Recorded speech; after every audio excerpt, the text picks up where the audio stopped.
Сегодня мы презентуем книги, которые выпустил медиацентр. И среди них вот отдельно будет внимание уделено вот Рустамбей Ваков пришел, автор вот детских книг. У нас будет сегодня Шевкет Ходжа, уважаемый, Абдулле Латифзаде написал. Его книга — это титанический труд. Будут показаны, презентованы библиографические указатели нашей библиотеки. Это Усейн Курчи и это Абдулла Латифзаде с фонда нашей библиотеки.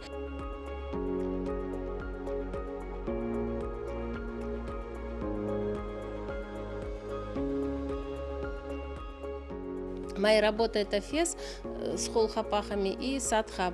И тут представлены лаборатории наших всех девочек, наших тут фески, нарукавники, парама, куранхаб, шкатулки. И есть применение к современному, это футляр для очков, сумочка такая вечерняя, сделана в старинной технике махлама и инди.